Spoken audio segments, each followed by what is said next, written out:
What's up, crew? Welcome to Filming in Progress, the show that takes you backstage into the world of local businesses and the people who make them shine. Welcome Neige and Pippa, the sisters behind Routine Cream. Born in the Rockies, their brand transforms everyday routines into joyful, natural self-care rituals. Get ready to dive into their inspiring journey of creativity, sustainability, and smelling amazing. Thank you so much for being here. Thanks for having us here. Where is here? Where are we? We are in Pokar Industrial Park in the Routine Shop and Refill Bar. Yeah. Tell me about Routine. How did it come to be? You got to start. It starts with this lovely lady here. Okay, so I guess it was more than 14 years ago though. So I was really struggling to find a natural deodorant, which is kind of a funny thing. Like back in the day, there was just you could lemongrass or or crystals, and there wasn't much. So I decided to make some for myself because I am a pretty creative person. I was DIY, had 2 little kids. I was in bands. I was into art, and I just wanted to make something really special that was a deodorant. I was giving it to my friends, and they were like, you need to package this and have a deodorant company. And I was like, whoa, so not sexy. And I was like, oh my God, put all your dreams into one little thing. But I did. And I made it pretty, and I called them cute names, and I put poems on them, and I kind of put my heart into it. And I went to a market collective, and that was, I was there with 250 deodorants. And I was just kind of hanging out, and then Pippa comes, and she was just kind of end up hanging out all weekend, and it went really well. And then by the end of it, she was still there, and I was like, hey, do you want to start a business? And she was like, yeah. Why not? I was starting nursing school on Monday. On Monday. And I was like, I need a side project. Yeah, side project. Yeah. So you came as in you just kind of showed up at the market. You were helping, or what was the? Well, so the night before, she was having printer troubles. Mm-hmm. She had this clear vision of what she was doing. It was the Martha Stewart stamp that had this cutout bird on it. That was the whole thing. She's like, and this is what I want to do, and I can't get the stupid printer to work. And I still can't get it to work. She's got magnets running through her body, and so it doesn't work. Don't. So I was like, I can help, and so I just came and got the printer and the Avery labels, and then it all printed, and she made it look exactly how she wanted to. We joke full moon, glass of wine, and just there was kismet in the air. It all just kind of happened. And then I just went to go hang out because I was like, what else am I going to do on a weekend in December? Yeah. And she sold out of all the deodorants.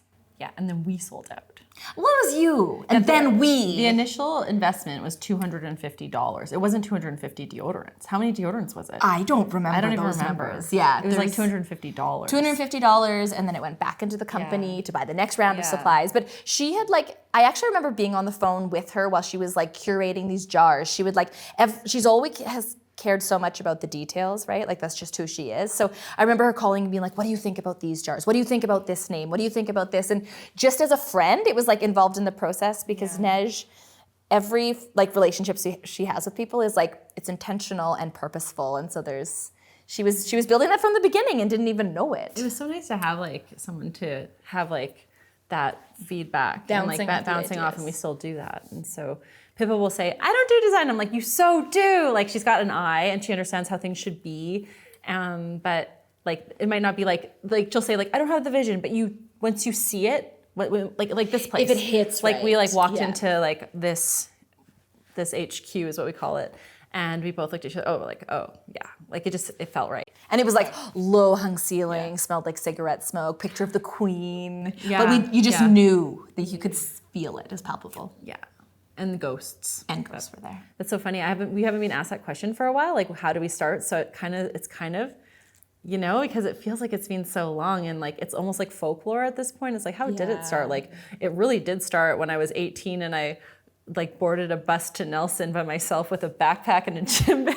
Yeah, and your essential oils. Yeah. I was always really interested in not only making things look pretty, but or feel right or feel nice, but balancing scents, which I think is such a nostalgic piece that people kind of overlook in their lives. There's so much artificial fragrance, and that's just it's kind of how religion is man-made. It feels like that, but if you take it from nature and are take what you've been given as like in its own like basic form and put it together with other elements, it's like becomes something magical, and it can really bring people together. Like they'll be like, "Are you wearing sexy, Sadie?" And you're like, "Yeah," and it's pretty cool that it's like become kind of a thing. Yeah. So so you mentioned that it kind of came naturally to you, right? But was it the plan to be like start a business? Like was that in the cards from the get-go, or? Yeah, well, I mean, I always kind of had my own little businesses. Like I was making shirts before that. I always did like art or sewing and like music, bands. I had my daughter who works here now. I had her really young. I was 21. So by the time I'd had her, I was kind of like I'd picked up a lot of like little, I guess, skills. And I really wanted to make something. I was like actually still in school with her when I got pregnant. I was in school when I got pregnant with her, and so I didn't finish. But it really wasn't the place for me. I was always like, I'm in the University of the Universe, and like not to like make education sound like, but it just wasn't for me for the classroom. So like the whole world has kind of been a classroom, and like just really noticing and being aware and like aligning. Like that's kind of like, it sounds hokey, but it's worked for us. Making sure everything's in alignment, not upriver, and feels right in the heart. Yeah. So when you came in, Pippa, was it natural for you to come in? Sometimes there's this pre-established thing that's already, you already had something going on, but it sounded like there was a natural connection to kind of grow something together. Yeah, so we were, I was dating her husband's brother. And so like we had this like, we were fostering this relationship in ourselves of like getting to know each other as sisters and everything.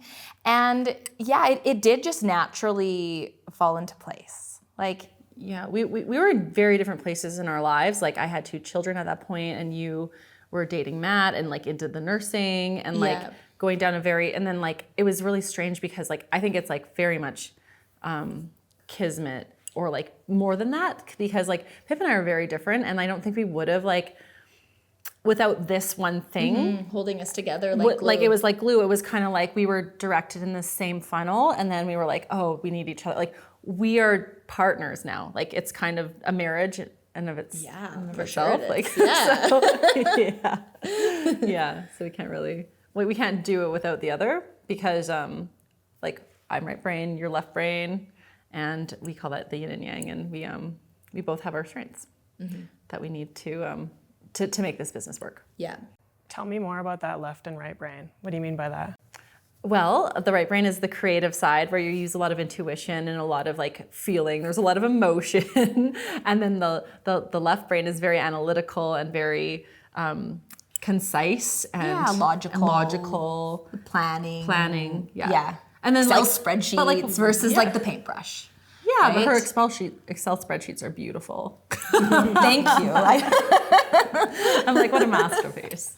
But, yeah. So do you feel like it would have been hard for you two to get along if you didn't have this thing to kind of bond over and build together? Not get along.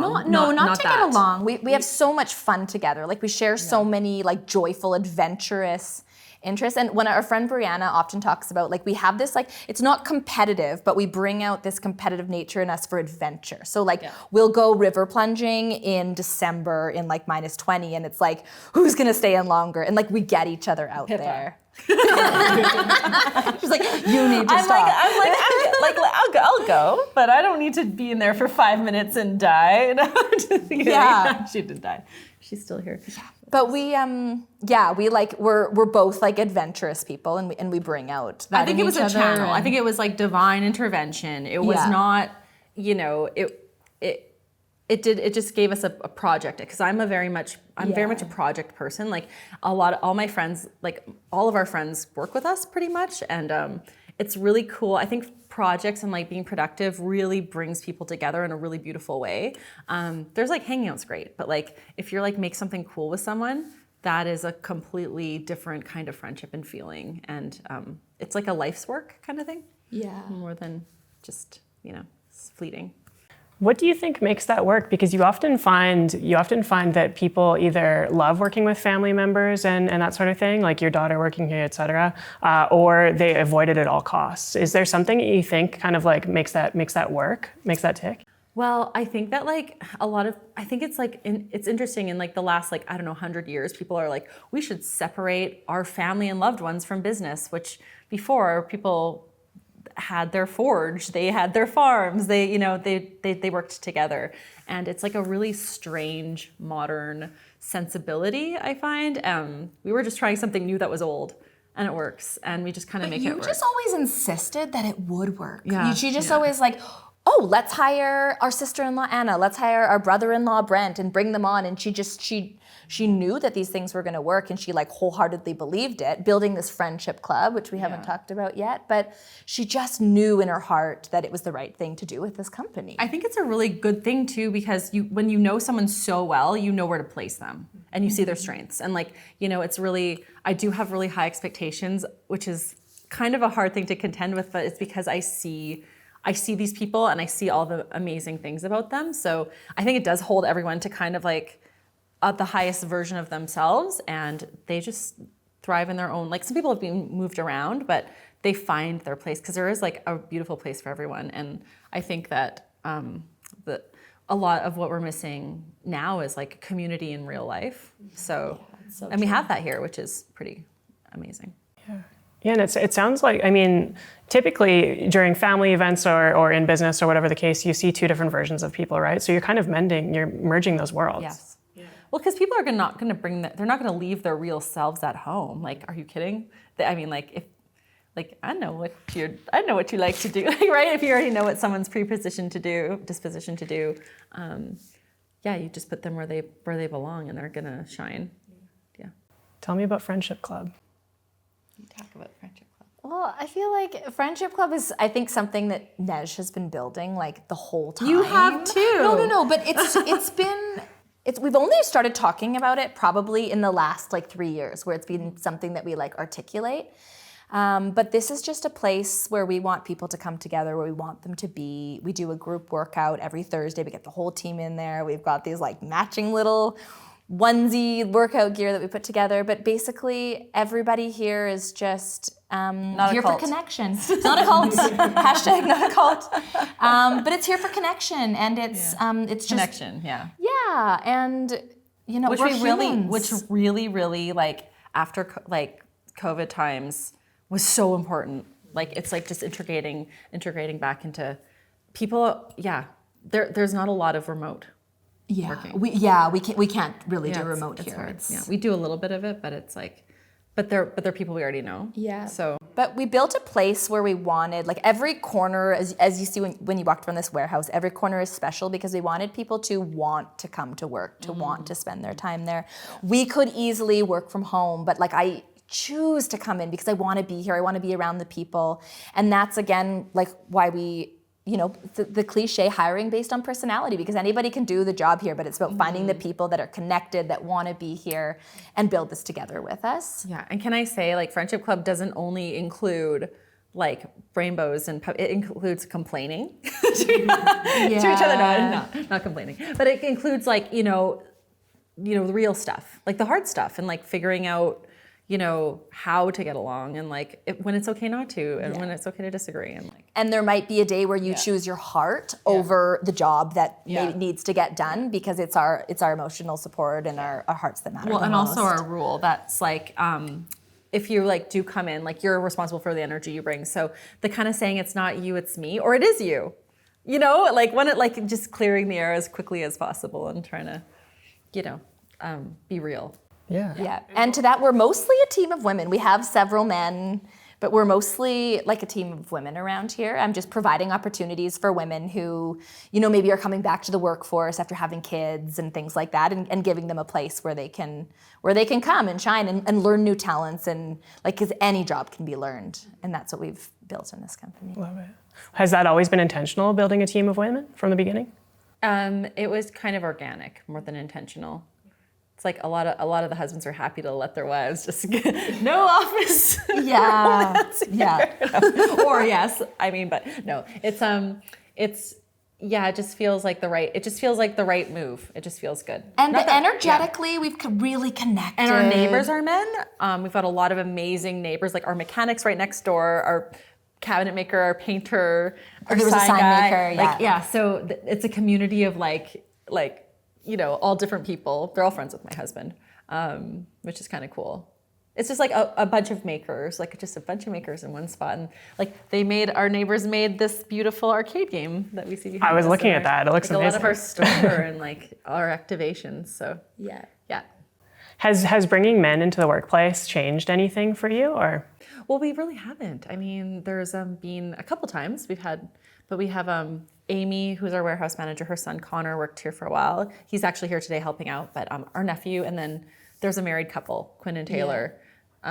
So he's like our resident male, but they're married. We always have like one or two males kicking around. Yeah, and it's cute. And we're like, I don't know, they want to work beside each other. So is Friendship Club open to like how do I become a member? Is that a thing? Like how do you everybody is part of the like Friendship Club. if you got good vibes, you're in the club. Yeah. I don't know. It's just it's all about alignment. Like it's just kind of like if you have the ethos, I think it's kind of based around like treat others how you want to be treated, and like yeah. So we just really embrace that. Yeah.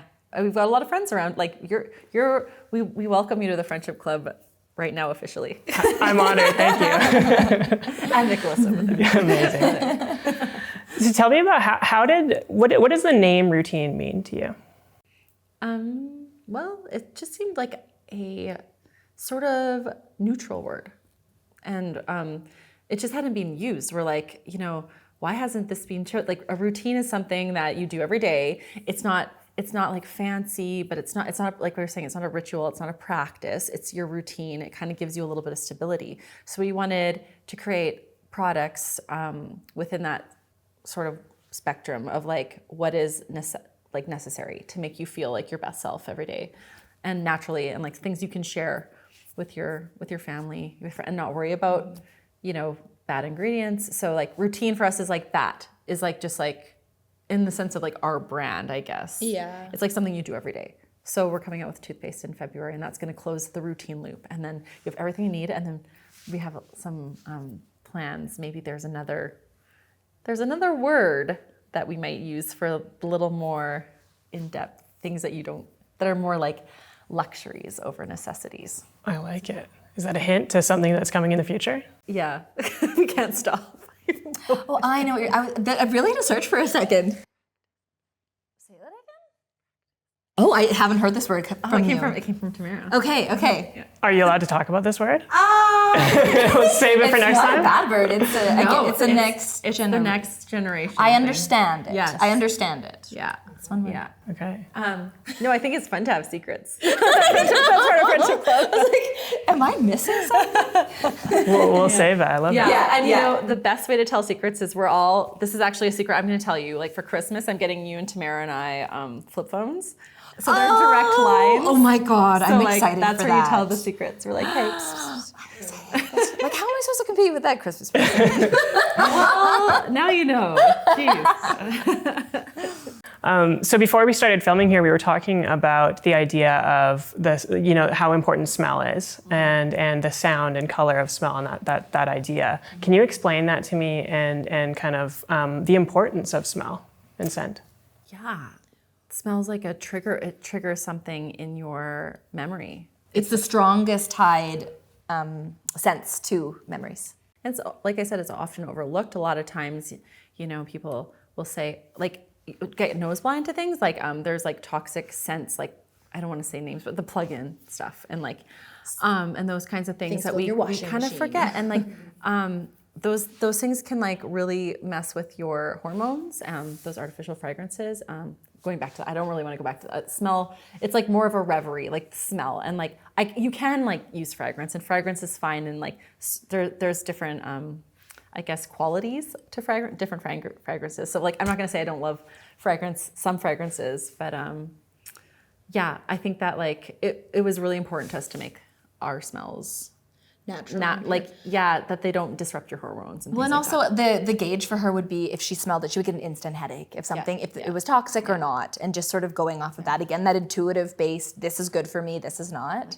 Yeah, it's like a lot of people like walk around daily with they're like, I have a headache, and you're like, well, what are you using to wash your clothes with, and like how do those scents affect you in your day-to-day life? Like the vaping, even like you see a lot. That's like artificial.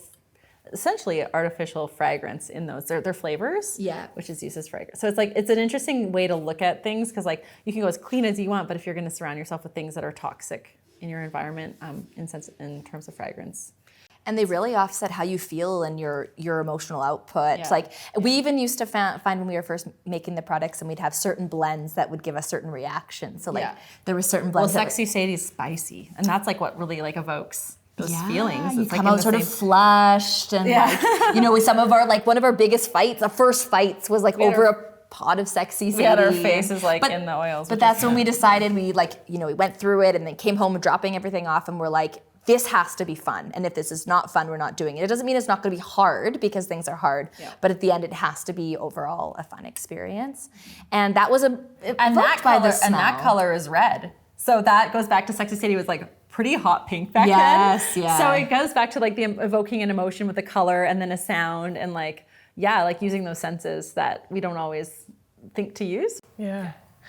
The idea of intuition you talked about there, which I think is really interesting. I'm sure there's a science to the sense as well. But is intuition, is that kind of what connects your customers to your brand? Is it just the fact that they connect with the smell that they're, or is it, is there a lot of education around that? Neige's always said, and I remember the first time I heard this, I was like, really? But she said, you will smell like you come up to our array of deodorants and you smell whatever you're attracted to, that is the one that's going to work best for you. And that was based on intuition of picking something that's going to work with your pheromones. You don't even know that you're picking it because it'll work well with you. It's like intentional. You're like, what is me? Like, what am I gonna, like, okay, like say you're somebody that has maybe like more of a high smell, like more skunky, like something that's gonna counteract that, something deeper, right? So like, hopefully you'd go, like, if you had good intuition, you'd like kind of know that, but you have to think about it for a second. Like it's not something that's just like, oh, whatever. Like it's kind of being intentional. Intuition is active. Yes, right? It's active. It's active. It's a very active experience. Yes. Would it be safe to say then that, somebody who maybe isn't so in tune with the way they smell might be not intuitive? Is that? No, I think it's a decision though. I think being intuitive, like I said, it's intentional. Mm-hmm. Yeah. I mean, you can, if you think about it, if you really think about it and you're intentional and you're like, what intuitively am I drawn to? You'll know, because it's another one of your senses. It's not something arbitrary. It's like real. It's like energy. It's like energy. People talk about energy all the time now. It's like, but it's nothing new. It's like, if say you like walk into a room and you can tell if someone has just had a fight. Do you know what I mean? Because it's heavier. Oh, yeah. It's a different feeling. It's like, because energy is not neither created nor destroyed. So it's like, what happens? Like when you walk in somewhere and you're like, oh, I know someone in here is angry. Mm-hmm. Like, because we felt that. We know when we were talking about that last weekend in the class of like, an energy that's left over from the night before. Yeah. Or happy energy. If someone's just been laughing, like the energy, like literally the air is clear. The air is light. It's something that I don't know if it's like, it kind of is maybe considered woo-woo, but it's just as real as like touching somebody. Yeah. Mm-hmm, mm-hmm. Do you find that your clientele like naturally kind of has a similar mindset to you in regards to, feeling a certain way about a scent or the energy, understanding, et cetera? I would hope so. I think that like we make things to feel very like satisfying. Like, we're very, very like, okay, this like font needs to be left justified just a little bit. And we're like very like, oh, this needs to like feel like this big. And like, it has to be like, just, it has to feel yummy. And then if it doesn't, at the end of the day, if it doesn't hit you in the right way, you're just like, we're not putting it out there. So hopefully that would translate to someone else to be like, oh, that feels right. That's sitting nice. Yeah. That smells balanced. I mean, and like maybe not for everybody, but we're hoping that like, I mean, it's worked so far. Yeah. And we've had millions of people use this deodorant, and it's, that's pretty incredible. Like millions of happier. They keep coming back. I mean, and I think that the testament to that is that we've been around for 14 years. So like it is the repeat, and it's the word of mouth. Yeah. It is the word of mouth more than like the ethers. And now there's and there's children that are like, they were raised watching their mom put on their deodorant 14 years ago. They're now 21 and they're purchasing it, and they're growing with the brand. Actually, that there is a cool story. Please. Yeah, because there's actually this really cool story. At Market Collective, one of our friends that was there wrote us an email after, and she said she had this amazing conversation with this woman who said that she ditched her deodorant stick and then she got the jar. And as soon as she got the jar and she started touching her armpits and like being like intuitive with her body, she found a lump under her armpit and her lymph node. And she had early breast cancer detection. So like being so mindful with like what you're doing and putting on your body and like feeling your actual body, that was part of the thing too. We've always talked about this from the beginning. how- Like this is yeah. lymphatic, massage, connection Yeah. with your body. Don't be afraid to touch your armpits. Yeah. We always talked about this, but we'd never had somebody tell us that this had And it's actually because she happened. touched her armpits and was like intuitive about, mindful about it. I'm like not saying everything needs to be mindful, but like this, like when you're touching your body, it's your body, right? Like, and people are like, oh, I don't know if I want to touch my armpits. It's like, but Armpits it's are so dirty, It's right? your armpit. Like it's like part of you. And yeah, she was able to get rid of her cancer like right away, which is really cool. Like it feels weird to say this out loud, like because I've Yeah. never, but that's amazing. Like bless, that's so great. I love to hear that. I bet you there's so many things that are stories similar to that you might have just not heard because they didn't share it. It takes courage to share a story like course. that. And we've heard so many amazing stories. It's just kind of like, which is great to like kind of, I think this time of year too, because like we're trying to get like a little slower, probably by the end of the week, just to think about these things because like so often we're just like so excited for the next thing and like hearing these things and like thinking about, the impact, if hopefully good. Connection to the people, the stories of our people. That's cool. Do you find that there's an element of education, when people are looking at purchasing your product? So for example, if people are used to the sticks of deodorant, for example, using your example, is there an element of education, or do you think that the people are drawn to it because they already align with? Yeah, it depends on what they're looking for. So if they're looking for value, or like the jar is great, it'll last you 3 to 6 months. Touching your armpits is fine. There's a little bit of education, but I think people are kind of getting savvy. We've always days, steered away from that, like the scare tactic education. So we've never like talked about the cancer and talked about these things because that wasn't our we didn't want to scare people into purchasing. Yeah, that kind of like, the negative side. Yeah, like our very first iteration of the deodorant, it said routine, wholesome deodor cream or something. So it was like focused Natural, wholesome deodor cream. So it was focused on education around wholesome and like why wholesome isn't. So there's always been this like subtle education, right? Yeah. Like natural as an importance, but not going into this huge textbook of why. Or but the just, greenwashing too, because it's just like we're just gonna live our lives. Like it's just like doing. But the because we know simple education is that like what you put on your body really, really matters, and goes into your body. Yeah, and you need to have trust in the people that are making your products because regulations they're not crazy tight here, and so you really having that connection with the brand, building that trust is something that we've focused on and worked on, so that and we want to be able to put our products on our own kids, and I think people trust us for those decisions of the formulating. Yeah. It sounds like focusing on the positives, right? Like instead of The fear mongering kind of thing. It's like, because we're more about like we just want to like it's just fun, like it's just joy and fun, and we use all of our things, so that's just kind of and everything can be done in this beautiful natural way and be just as effective, if not more effective, right? Yeah, lots of people are doing some amazing things. Yeah, there's incredible things out there now. Yeah. Do you like that aspect that maybe you've, I'm sure this is the case, or you may have had stories or ones that you haven't heard yet, but that you've inspired people to kind of go on their own journey with. Yeah, because the more of something that there is, the more normalized it is, and then the more normalized it is. Like we just want people to be happy and like it wasn't ever really about. I know this sounds so bad. Like this is really true though. It's not about. It was never about the money or making the profit. It was just about like enriching our lives and then the community and like what goes around comes around kind of thing. You give if you give a lot, you get a lot kind of thing. Yeah. Along those lines, could you have anticipated the impact that you've had, as in millions sold or someone finding their cancer preemptively? Yeah. You did. Yeah. Amazing. I think Neige has always seen the end. She's always just known in her heart that it was the journey. The journey. It's about the journey. She envisions it. She imagines it, and it's real. So it's just like it's about putting yourself out there,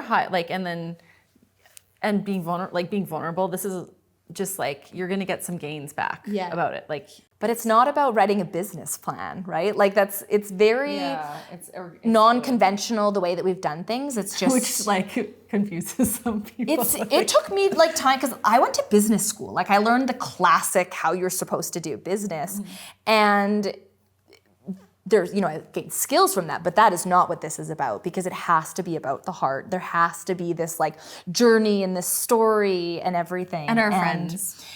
Yeah, and our friends. Hopefully more food. Dumplings. Those different avenues, and I'm not saying you're not the same way, but coming from a traditional kind of business understanding and maybe not for yourself, is there any sort of clashing or?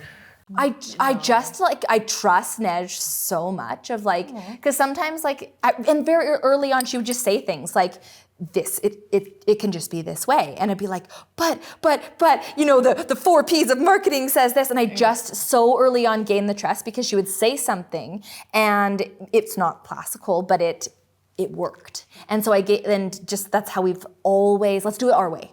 This is what feels right, so let's do it. Why put ourselves in a box of how we have to do things? And I've really changed myself as a person because I'm like, there's these 4 tendencies that we always talk about a lot. Like Neige is a rebel, I'm an upholder, and they're very, very different personalities, but she's helped me to become a rebel, which I think is like... And you to help me become an upholder. Yeah, to become an upholder. Yeah, I would have been like, this sucks, like by myself, like a long time ago. Do you know what I mean? Like, yeah. It's like, it's about... But because like Pippa's like the hardest working, like you're also like, so she's very focused. She's very like straight, like she'll plow ahead. Me out where of it I'm like sometimes. a little bit like a butterfly, and I'll be like, okay, but did you look up? Right? So I mean, like also I can be very focused if I want to get through the thing, but like she does these, she's very tenacious. So it's like, and then that's helped me become more tenacious, which is what I needed to become successful. I think in like, and I'm not saying successful like is in business, but like in this journey, like we're like so in it. Yeah, and we're really growing from each other and pulling from each other. And we got a ranch.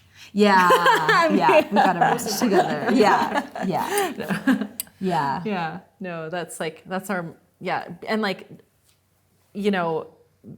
also like I think that component too is like that rugged part of nature that like teaches you so much too. Like we got a place by a river and we always said it's like if it's swimming upriver we're not going to do it, and we literally like our business is a river. Like so one of the biggest things that we always talk about and we've really learned from is that if something is not flowing as a river, you have to stop and take a look at why and don't force it, because there always sometimes it's 2 weeks later, sometimes it's a year later, there's always forced into like, oh, that is why we didn't go into this or why this didn't happen, and just accepting that and like and looking to the river. If it flows, if it feels like learning to drive standard, like just run. Like and we've taken ourselves, we're huge like cold plungers now, so we like sauna cycle, Windhoff certified. So we've just taken that metaphor and like embedded it into our lives, and we just love it. Yeah, we love it because like God, like okay, we really don't like Zoom meetings and it's on one of our phones. Like it's like no Zoom meetings aren't fun. Go tell Deborah from HR we'll take our calls from the swim up bar. That's our motto. That's a like a boss, but like that's our motto. It's like all these things that like we're supposed to do, and we will do the Zoom or like whatever. Yeah, there's certain like things, but like if we like don't like working with someone, we're not gonna like, because like why, it's your one life, and like it's not gonna make or break. Like doing something you don't like is never gonna make or break. I mean, if it's hard, it's a different challenge, is a different thing than not liking something. If you like really don't like something, I mean it's probably the wrong swimming up river. So. And it goes back to the intuition idea, right? Like if it doesn't feel right, don't do it. You said the analogy, if it feels like learning to drive stick, which I love. Have you had an experience like that recently that you kind of had to approach and say, maybe this isn't for us? Oh, many. There's been, I feel like lately, like it's 10 years ago, we kind of did some podcasts and be like, what's your hard story? And be like, really have to search for these like hard things that have happened. Because they were like hard, but they were like, But the last 4 years, we have been put through like a lot more scenarios where, and I think we were ready for it. We were ready for these harder scenarios. We've got this incredible team that drives this ship, and like, and so we've had a lot more opportunities that like, but what can you think of something specific that's happened? I would rather not say. Okay, we won't go negative. We'll keep it positive. Yeah. We'll keep it But we have grown so much over the last 3-4 years. Yeah. As people, as a business. Yeah. I mean, like, I'm trying to think of a specific example that's not, but when one pops up, I will. Yeah. Yeah. Maybe more generally, like instead of a specific example, like how do you maintain positivity, when you're faced with harder things and carry your values true through those scenarios? Well, first you have to acknowledge it. Like you just have to acknowledge the situation. We do a lot of this. Feels really good. Yeah.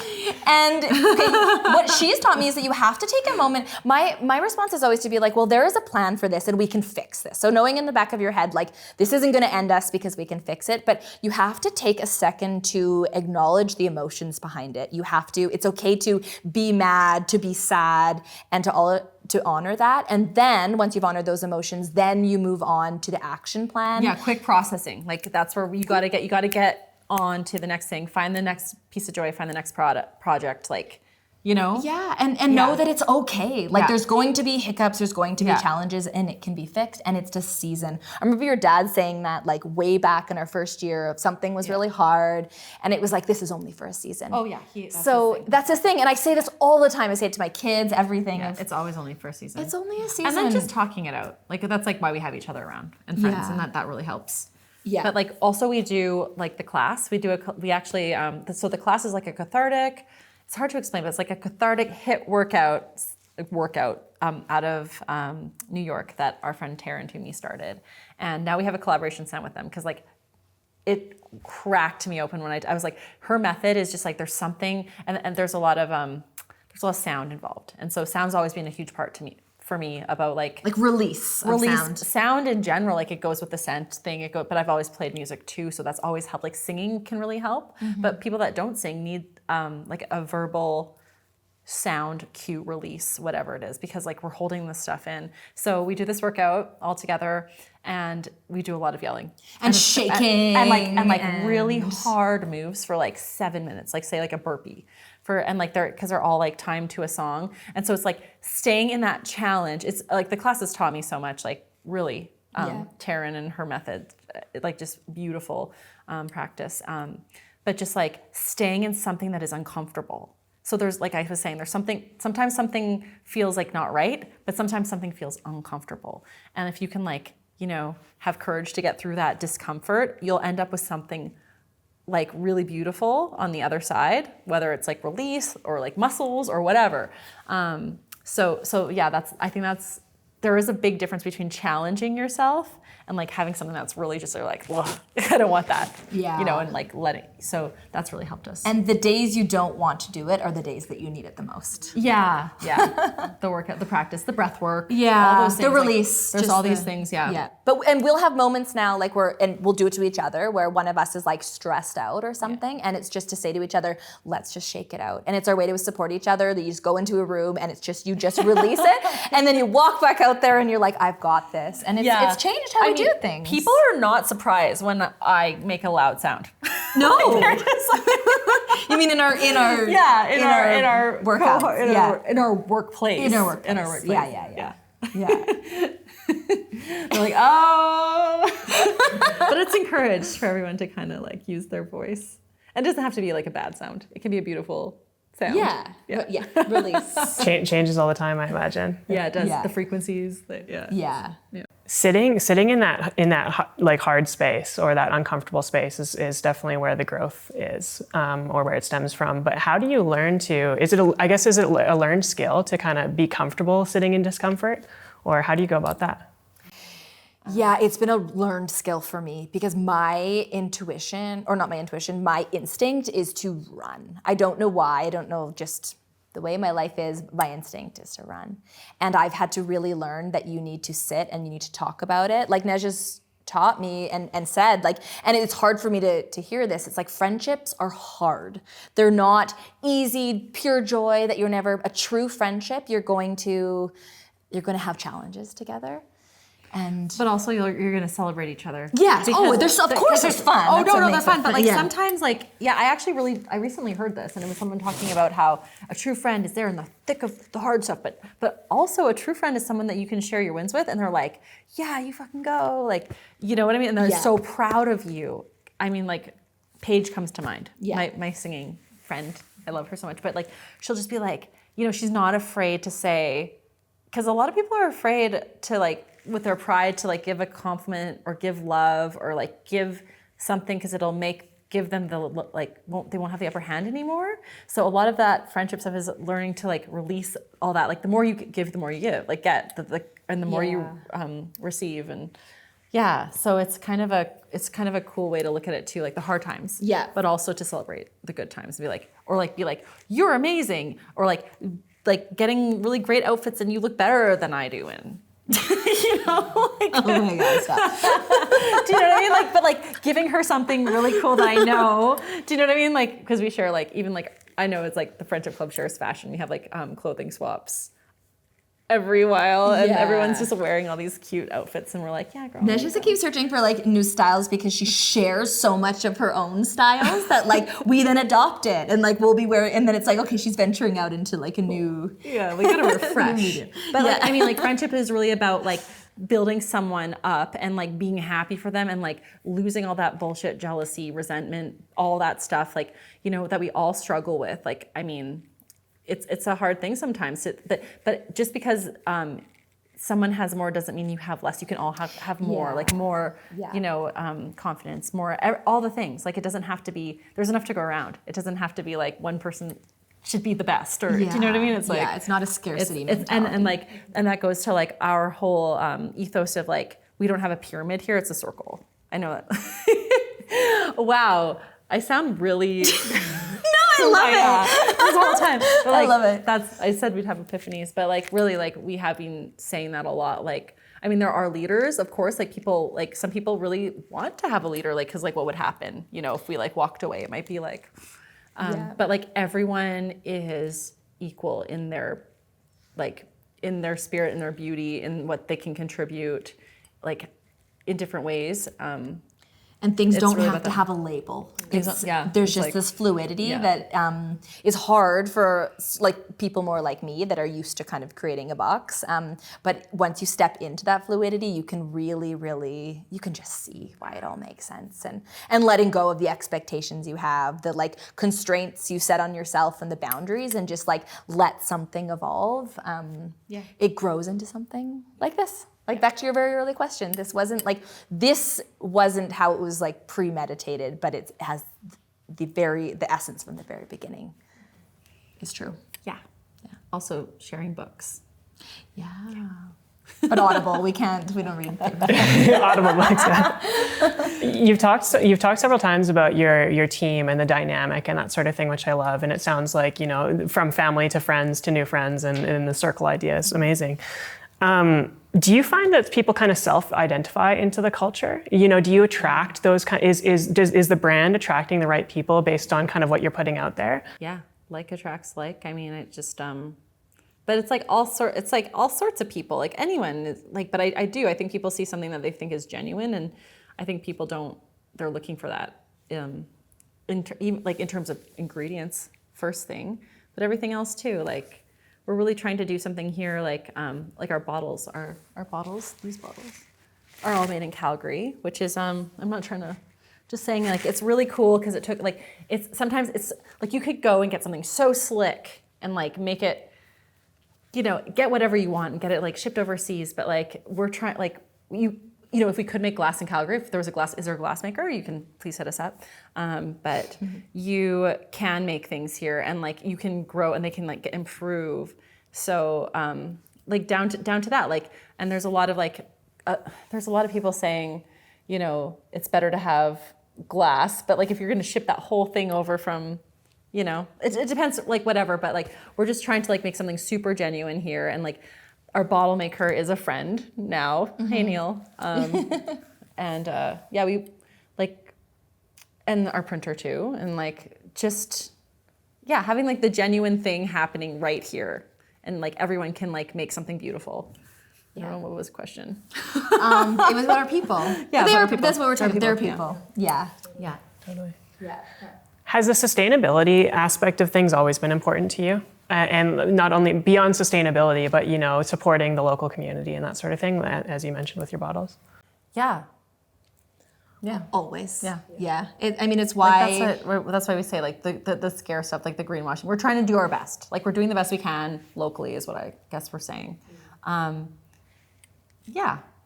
supporting the community. Yeah. So... Always. Yeah, there's, like, not really...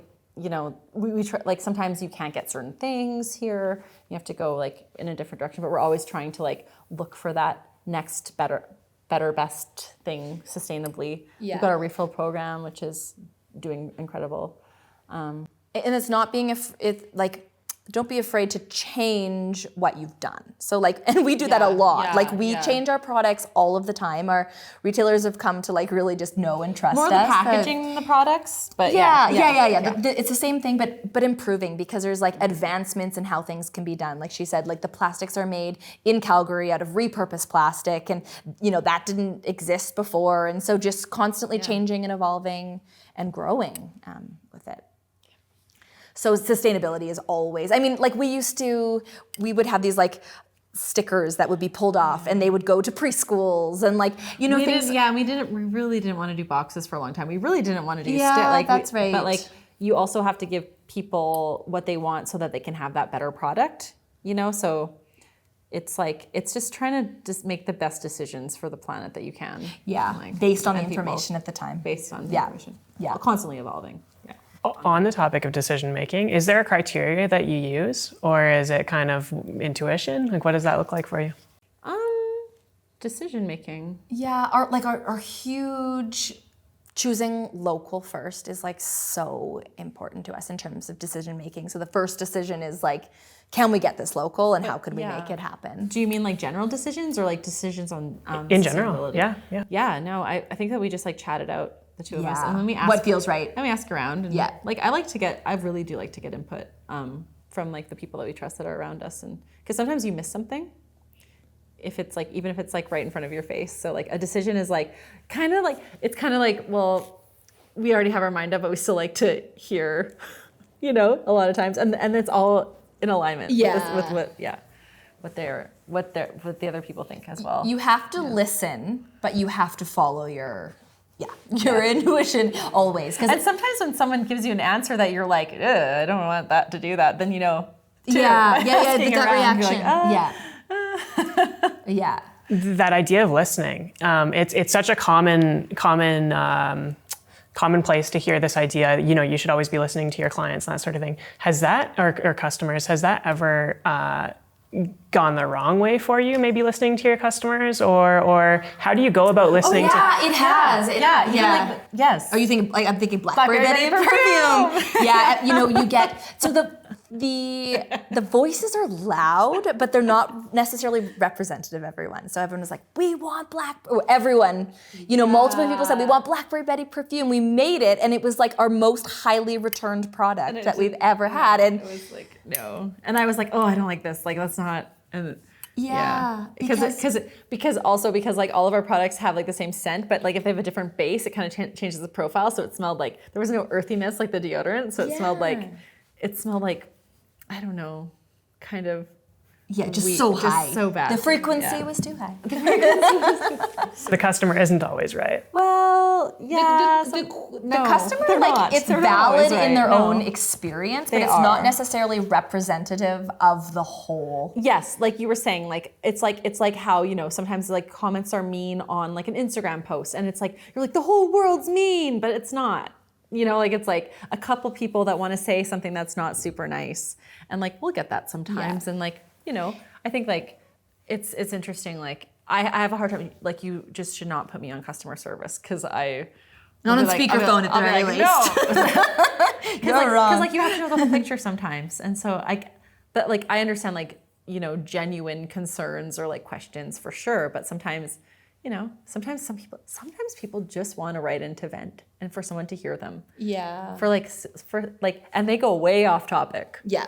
Yeah. Yeah. Sometimes. Yeah. Yeah. But and so it's not about the thing. It's just about like the moment someone like was like, and then, but they were mad about something else. So they made it about whatever, like a cracked jar in the mail or whatever it is, you know? And of course we'll send them a new one. But some of our best like reformulations have come from listening to the customer. So like when we launched our deodorants, it was a baking soda predominant deodorant. And then we started to get these, like people would get reactions and sensitivity. And so we developed something for that based on the comments that were coming in. Yeah. It's not that the number of them, that the percentage of them grew, just the number, as we sold more and more deodorants, more and more people were writing into us. And that was something really important to listen to. And our baking soda free line is like so successful. And so yeah, listening is really important. But you just have to determine if it's the masses or if it's a unique person. And sometimes those unique situations are just about education, back to your question before. Or like where they were in the moment when they said the thing. Like, I mean, there's so many different scenarios that there could be. Yeah, for sure. Yeah. I feel like listening is just as, like, you know, actively listening, so potentially making a change to your product or formulation or whatever the case may be is just as important as potentially not listening because you have to stand by your product and what you stand for. Yes. Right? Yeah. And just there's so true. much to let people know, right? And so we just have to let people know what they need to know so that what they're coming in with, we usually have an answer for it. And they just don't know because there's so much information in this world. So Tamara, who does our customer service, is incredible at taking a situation and then directing that person into like the right path so that they can stay with our, because there's something for everybody within our product line. Mm-hmm. It's just about learning of like what you need to look for and which to choose, so. Tamara's my best friend since I was 9. So she's here doing that. She cares. So she really, really be cares. nice. Very nice. Surround yourself with friends and family. Yeah, no, she's brilliant. We used to like, when we were teens, we'd like be in our garage and like be drawing and like coming up with all these ideas of like the world's best chocolate bar. And now we get to make these things together. The world's biggest lip chap. Yeah, that was. Curious if you were to ask Tamara, you know, when you were 9 years old in the garage, if she could foresee the two of you here where you are today, what would the answer be? Oh yeah, she'd probably be like, yeah, I think she would be.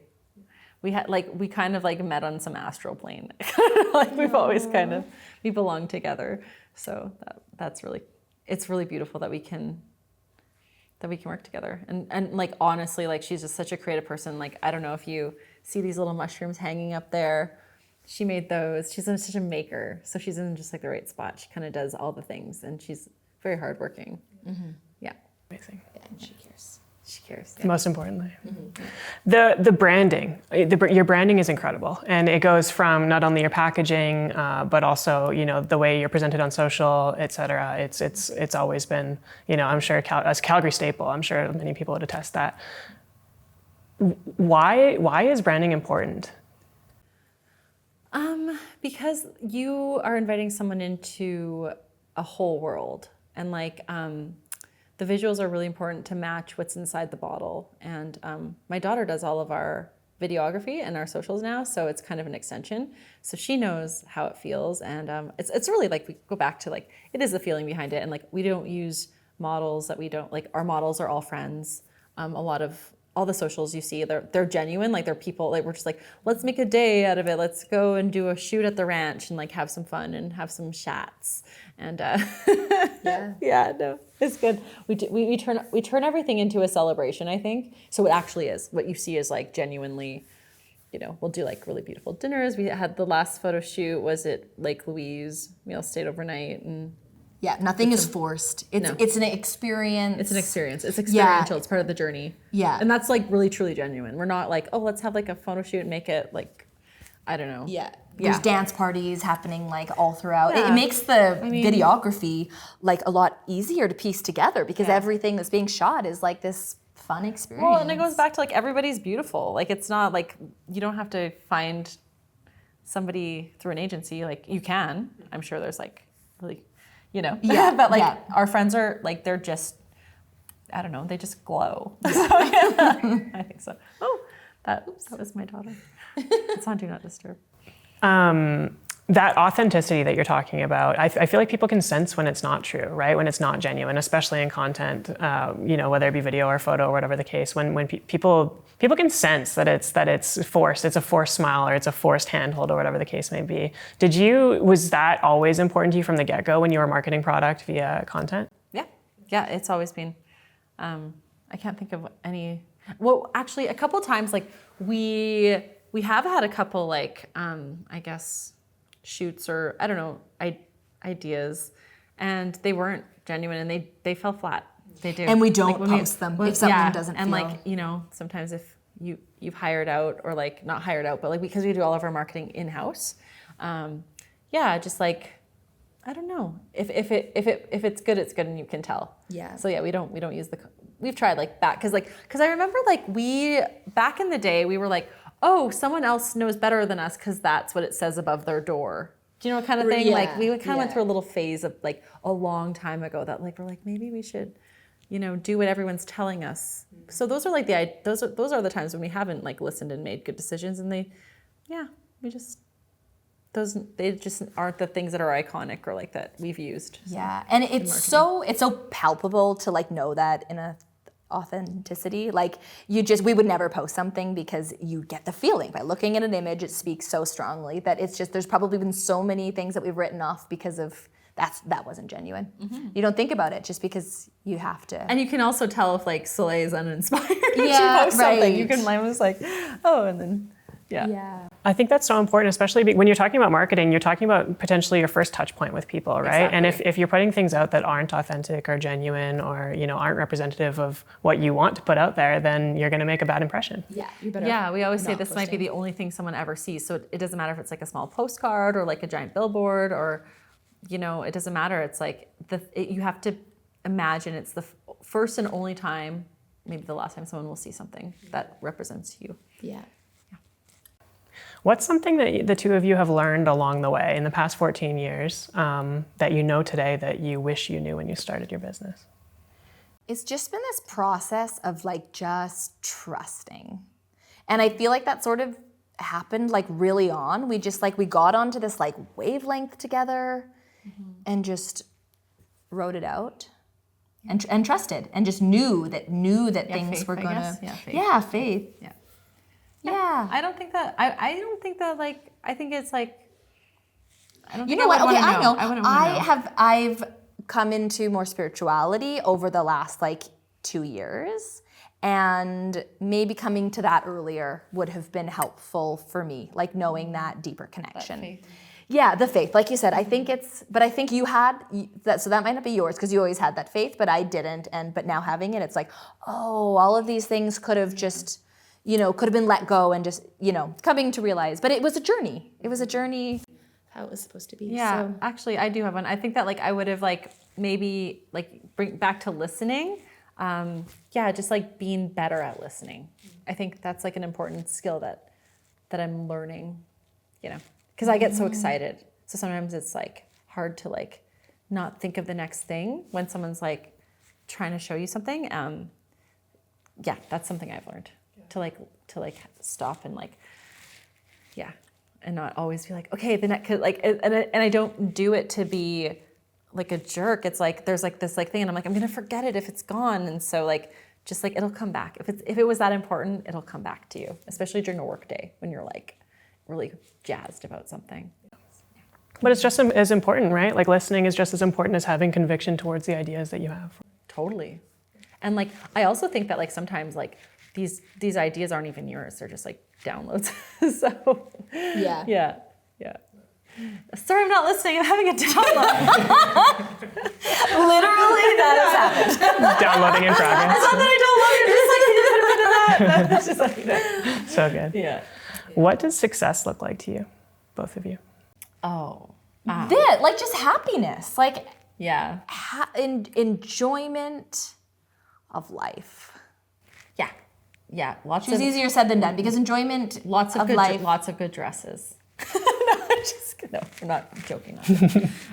Like just like enjoying what you like enjoying and sharing. Like no, really like sharing. It's like nothing is as fun if you're not sharing it. Sometimes like I really do like revere and like I love like alone time and like, you know, filling that cup and getting creative, but like it doesn't become a real thing unless you can share it. It's not tangible until you can share it and like give it to the world because it doesn't belong to you, really. And if it is, it's like it's only half as good. Yeah. Yeah.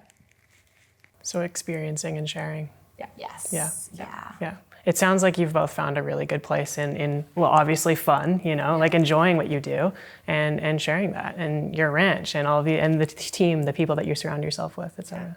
Yeah. Everyone comes to the ranch. Yeah. We have a Go Sports Day. All the Yeah. kids. Yeah. It's been really cool. What's next for you? Toothpaste. Toothpaste immediately. And then that I little think thing. what's next for us is being able to like not step back because we love being involved, but just like stepping back a tiny bit and letting things. Yeah, I mean, like when that happens, it will happen. Like I don't know if I believe in retirement. No, think I that's, would never want but to like, retire. I would love to do other projects. Like we were talking about, like this film that I have like in mind, and like for me, I've been like saying this for like this whole time that I'm gonna record my album. So I really want to do that. If you're a producer, hit me up. And I'm looking for hobbies. Creative fulfillment outside of this because this is like kind of a container. Yeah. How do you manage your time? How do you go about getting that time back and funneling it into other things? Should that be the case that you want to? I think saying no is important, like really, really important. Like we said, not doing the things that are just, unless it's like a total yes, like for sure, let's do that. I think that like filling your time with things that don't feel productive in the long run. Like, I always like to thank my past self. I'll be like, oh, I did this for myself, and like I set myself up with this, like, it doesn't matter what it is. It could be like, I don't know, whatever, like, I'm trying to think of a good example. Because For me, it's like cleaning the kitchen at night. Like every morning. Yeah. That's but more creative. No, like recently, those simple, just like thank you, past self, like that. Yeah. Organization. It's just like doing yourself a solid. And like making and also that does include like frivolity and like fun or like whatever, like making sure there's time for just like living and not just like work. Yeah. Do you find that you find inspiration in these other areas that maybe aren't work? You know, you can you might, I don't know, go on a hike, for example, and then kind of bring that into work the next week, and that's nature. Yeah. Nature's a huge one for me. Yeah. cold plunges. Yeah. Stepping out in a way to come back in. Yeah. And like just Have you been going through that transition of, you know, trying to work less in the business and on, and how have you gone about that? We've gone in waves. Yeah. Because sometimes you got to step back. You just got to know when to step back in, and sometimes you got to know when you got to take a break. And like totally. You're like, it's not going to die without you. But I think in and out, because it wouldn't be really ours if we didn't.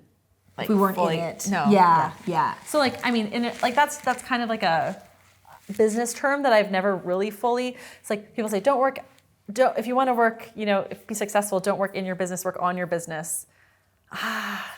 It's both the same thing. Because kind of. To be fully genuine, you have to work in your business. Yeah. I think you have to sometimes to know what everyone else is going through too, and like how that empathy piece of it. And we've all done every piece of our business. But like we also do believe in like working on what's important versus what's urgent. Because like if we're learning to plan a little more, I think like when it comes to seasonality, which is really important in our business, but you know, but doing things on the fly allows you to be really nimble. I change my mind so much. We change our minds up to like the very last second. There's been some very stressful production, you know, things going because it's like, okay, here it is, and it's like you've got, but it's the most pure, authentic, beautiful thing. Because we weren't afraid to change our minds. Or the best decision available too. Yeah. It's always based on timing. Yeah. Going back to that genuine and authenticity, right? Yeah. You know, if it doesn't feel right, maybe you have to make those hard decisions to change something at the end of production or whatever. Yeah. Like Yeah, remember our shampoo caps. Yeah. Yeah. And Cat Lady. That whole scent. It was going to be called. Unicorn something. Yeah. It didn't feel right. Like it was like the final hour, and she's like, "We are pulling it, redesigning it, everything," and it was. We went from like the most like colorful thing that we were gonna do because we wanted to kind of appeal to the teens to going like, this is cream, it's Cat Lady. Yeah, and Like, Cat like- Lady is it's, so like, so popular. popular. Yeah. So. Yeah. Amazing. Where can we send people to follow along? What's next? Maybe the secret that's to come. Oh, you can follow The along word. at Routine Cream on Instagram. We don't really do Facebook, sort of. I don't know. We Like, do. It gets do. it gets Yeah. passed. Um, Our shop here our shop, in the heart of our Calgary. website. routinecream.com. Come IRL. That's the best way to do it, just Yeah, like we are Come now. talk Yeah. to. Come talk to You our. can. There's treasures here that you can only find here in this shop, so it's worth a visit. I love it. Yeah. Give us Yeah. a hint. What do you mean? What treasures? Oh, like the vintage clothing upstairs, but Vintage like also like pop-ups. things on sale, like discontinued packaging. So it's like The super failed cheap. Blackberry Betty perfume. You can only get it The here. person that wrote in about it, can you please come and buy them? Amazing. Yeah. Well, thank you so much for having this conversation. I truly appreciate it. It's been great. Thank you so Thank much for you. having this conversation with us. Yes, it's been great. Yeah.